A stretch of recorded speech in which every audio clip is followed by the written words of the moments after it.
Don't worry if the tool's not doing the work, just put your shoulder into it. Bruce, you approve? We're already breaking stuff. Don't do what I did. It's not worth it. Turn back now.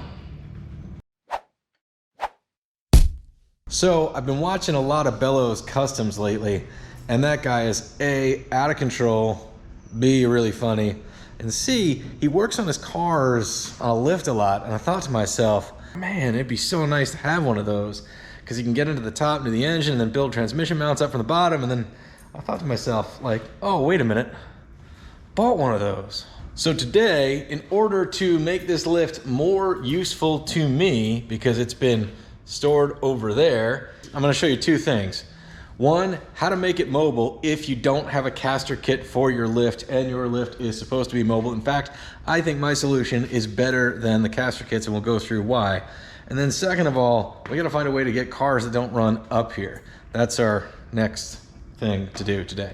All right, now I've got a lot of cars that don't move under their own power, and some that should, that don't at times, that they ought to, that I want them to, but they don't anyway. So there's like 3 levels of hell when you're trying to move a car around that's dead by yourself. One is if you're lucky enough to be on a flat surface and you get a set of dollies and a jack and kind of shuffle the thing around. You know, push it back and forth, steer it and all that stuff. The next level is when you have a car like this that doesn't steer. Basically, there's no tie rod, there's no steering elements, there's nothing connecting the 2 front wheels. So they will go wherever they want to go whenever you try to push this car or pull it. So that's a problem. And then the third part of the hellscape is if you've got to push them uphill and or over rough terrain, which is exactly what is right outside this door. It's basically my yard. It's relatively not well kept, and it's a slight incline up to this garage. And believe you me, I have pushed a car across the yard and then lifted it 2x4, 2x2x4 by 2x4, loading things under the wheels to get them, you know, high enough to roll back downhill to get it into this garage because I was by my lonesome. Well, that ends today, gang. That ends today. Let's take a look at what I got. Yep, that's right. I went to Harbor Freight and spent my hard-earned money, many ducats, and bought this little tiny winch. Little guy. In the world of spending your money, Harbor Freight is obviously the place that you can spend the least to get one of those, whatever it is that you're after. Whether it's good or not, that's not really, I mean, you get what you pay for, and if you get anything better, then it's like, woo, jackpot. So here's what I want to do. I thought I'd take this fella and mount it here in some way that's removable if needed. And we can run this cable out yonder. It's a 50-foot spool. So we can either double it up if we need extra pulling force. We can, you know, add a pulley and a block and tacklify, which will double the pulling power of this in theory. But I am expecting, you know, that things are on wheels and the incline's not that crazy, so that hopefully this thing will hold up. And if we explode it, we're going to need to get a new one. It does say 2,500 pounds. I do own vehicles more heavier than that. However, in a horizontal pull situation with turning wheels, it should be okay. We got a Badland ZXR 2,500 pound ATV utility winch, blah, blah, blah, blah, blah. This is pretty cool. 2 remotes, wired and wireless. So I probably have already lost the wireless one, actually, now that I'm looking around here. And, you know, Badland, and that's better than Irontron. That sounds like comics. And Badland, well, that's a Bruce Springsteen song. Bruce, you approve?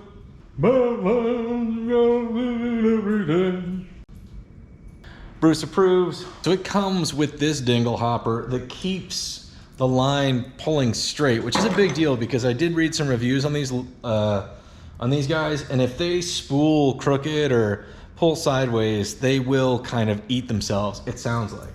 So I did spring, this is a $5 American mounting plate that comes separately from the unit, but every bit of $5 worth. In fact, I almost bought 2, and I'm wishing I had bought 2 now. So the plan is mount the winch to the doohickey, and then mount the doohickey to the post on the lift. So hopefully we can drag cars from yonder up onto the ramp. Seems simple enough. I want this to be mobile because this is a battery powered lift. It is the 12 volt, not the 120 volt. Something about it. The 120 volt plug in the wall guys have less power. I think it's because of an amperage thing. And these DC motors can pull many more amps off of a battery than you can suck out of the wall on a 20 amp breaker. Make sense? Anyway, that's kind of the thing. Also, if I can make this mounting system removable enough, quickly enough, in theory, I could mount it to the bed of the truck or something else to, like, I don't know, make my life easier. For example, I gotta pull the Mercury out of that garage at some point and get it onto this lift at some point. So could I yank it out of that thing and then into the yard and then yank it back up here with this? I don't know. We're thinking way ahead. We gotta get this thing stuck to this other thing.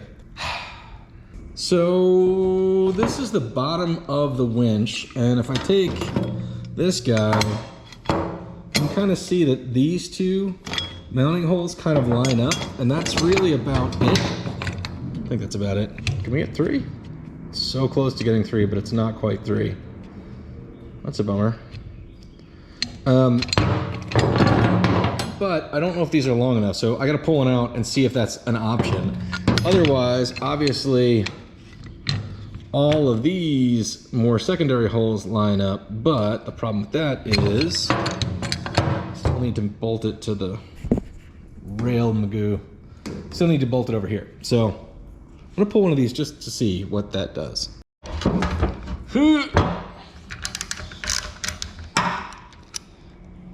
It's kind of interesting. It's like this plate just holds on this sort of end of the spool and the release pin slash locker pin slash whatever.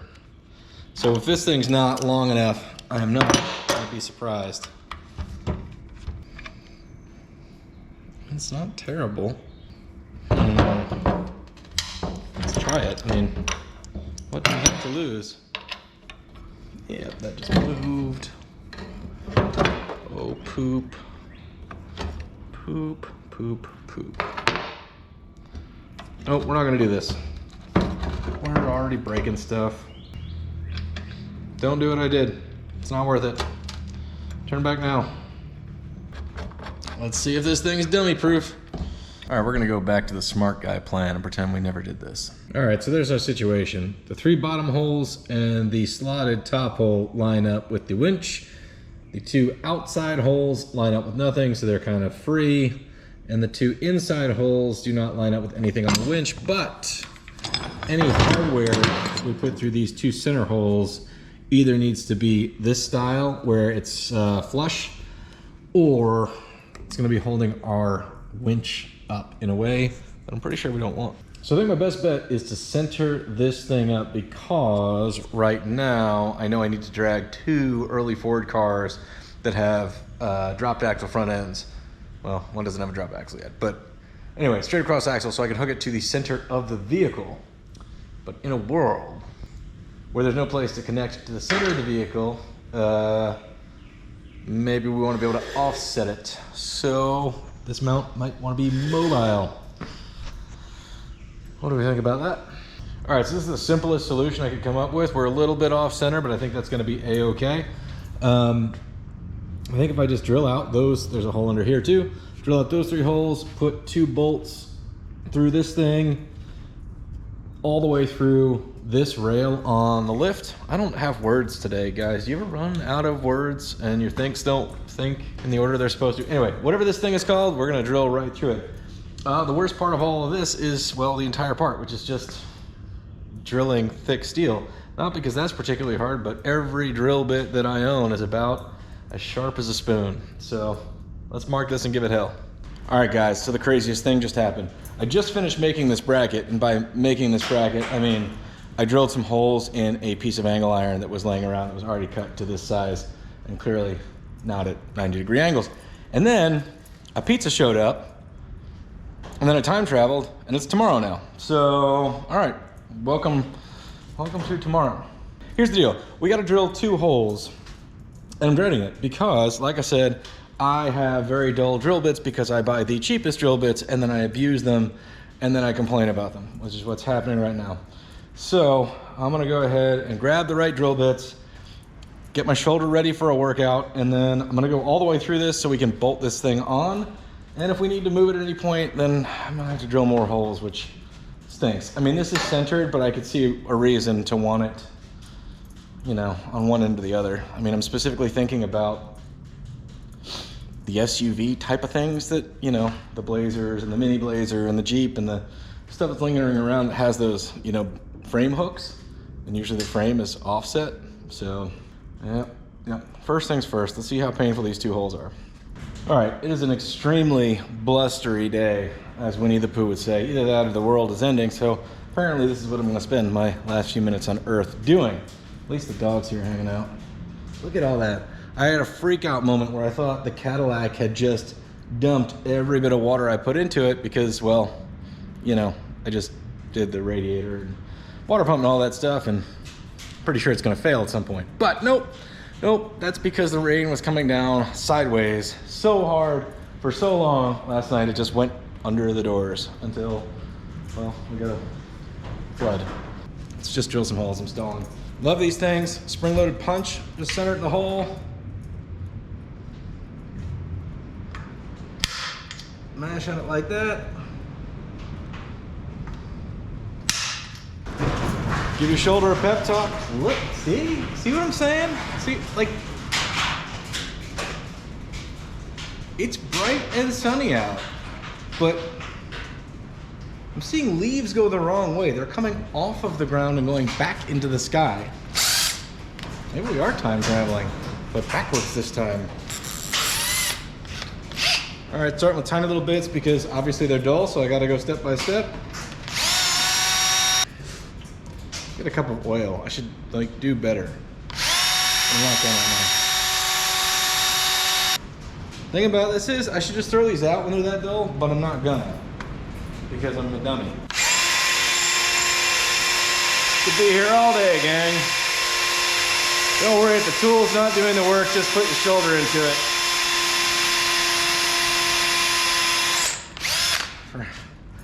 Crying out loud, that's not really how it's supposed to work. If the tool's not doing the work, the tool's not working. You know what I mean? Like, put that down on a t-shirt. I'm not feeling like fighting these drill bits anymore, so I'm gonna waller it out with one of these guys. These step bits are about 10 bucks and change a piece, but man, do they work great until they're dull as well. Maybe this one's sharp, I don't know.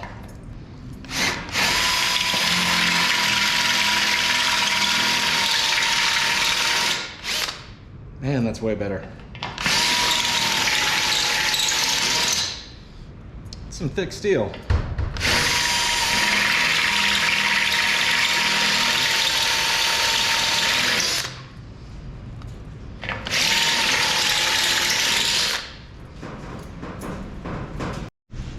Alright, I gotta sweep up these filings with a rag because my broom is in the truck and, well, number one dog's right there.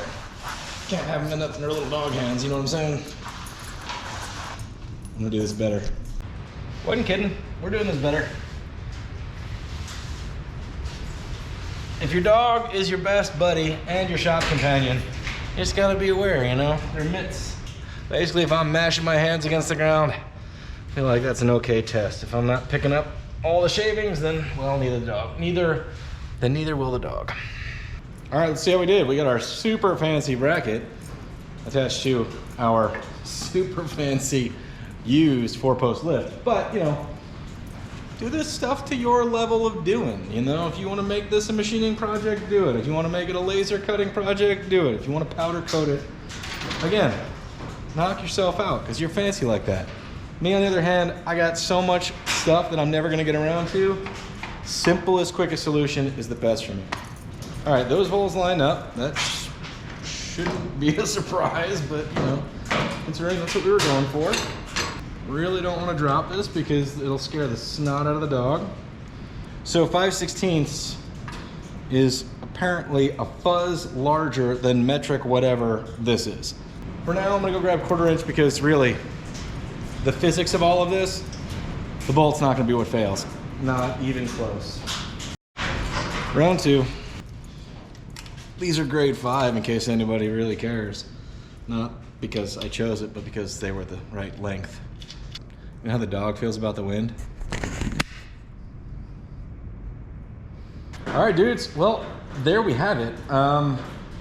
It's simple enough. There was a lot of like bizarre hardware, not a lot of instruction. It's not like I really need IKEA versions where you put this piece of hardware in this spot, but it just seemed a bit strange as to what was randomly in some random bags. But you know, obviously if you do anything like this for any amount of time, you have a ton of hardware laying around, so that's not a big deal. I just mounted the little, you know, box thing. This goes to a battery, and then the remote plugs in here, or there's a wireless remote. I think it's gonna, so long as it functions, I think it's gonna do great for what we need. And let's talk about that. So I get it, like a 2,500 pound pull's not a lot, but let's remember we're doing like a horizontal pull, right? You know, on something that is on wheels, and you know, Newton's laws of physics suggest that even if this thing could pull the moon, it has to be anchored enough to do that. And this lift is not bolted down so that we can move it. We're gonna get into how we do that next, but what I'm saying is that's probably a pretty balanced winch for the amount of pullitude that this thing is gonna have to do. The goal here is just to get some non-running cars, specifically this Model T, onto the lift so that we can continue working on it, get under it, build transmission, cross members, work the fenders at like standing height, because we can, gang. And that's, we spent hard-earned money on this lift, so now I'm trying to make it as useful as possible. I bought the lift almost 6 months ago, and for the most part, it just was above the Cadillac over there, never to be used. So now that I've got it here, hopefully I can get this thing on it, and then if I really have it my way, we'll be able to move the entire lift a little bit this way so we have all of this room to just really hammer away and get this car on the road. Like now, let's say you're kind of a cheapskate, or to be positive, we love a deal. So we scoured the internet for almost a year to try to find a quality used lift while we talked to Wildfire in case we ran out of time. So I ended up buying this lift for 2,500 bucks, which came with some sacrifices. It's not quite as tall as I wanted, not because I need it tall for cars, but it's right about head height when I'm walking under it, which, you know, I kind of got to duck like an inch, which is a pain. But, you know, for 2,500 something dollars, well, it turned out to be like 3,500 bucks after shipping and everything else. Cheaper than the Wildfire. I gotta say, this was a huge win for a hobbyist like myself. Now that said, this company did sell a caster kit with it, not the traditional style that you see on all the Wildfire and every other lift known to man, but one, it moved it around, right? But I did not get that with the lift. So I looked at, Eastwood Company sells the lift moving kits. You can buy them from everybody else. They're like $250 to 500 bucks, depending on who you're asking, right? And I thought about it, and I was like, well, those things, they seem like a pain in the ass. Like, you gotta drag them out, you gotta find a place to store them. You basically have to line everything up, which is a big heavy piece, put a pin through it. I know that doesn't sound like much, but like setting up my engine stand and stuff, it's constantly a bit of a backbreaker to kind of line the pins up and get everything in place. If you know what I mean, that's sort of what I expected out of the lift. So I thought, what's the simplest, easiest way I could do this without also not only investing in a tool that's really expensive, but investing in one that's only good for one thing. And here's what I came up with. You got it, Harbor Freight dollies. It says 1,000 pound capacity, and I thought, no way, but why not? They're $11.49 a piece. So I bought 4, and I said, well, if the lift crushes them, it's kind of funny. And if it doesn't, then I'm a genius. So let me show you how it works. All right, dudes, so here's the method. Get your Harbor Freight jacks. I lower my lift down. I happen to have these fancy pants holes in here, so I'm using them. I could probably drop it down a little lower, but I don't really need to. I jam 3/8 bolt. Happens to be a grade 8, but let's be real, the sheer strength of all of these bolts is well over 2,000 pounds. So I think this lift's shipping weight is around 2,200 or something like that. Once I have my bolts in on the two sides, I'll do this on all 4 posts, extra hardware, take my jack.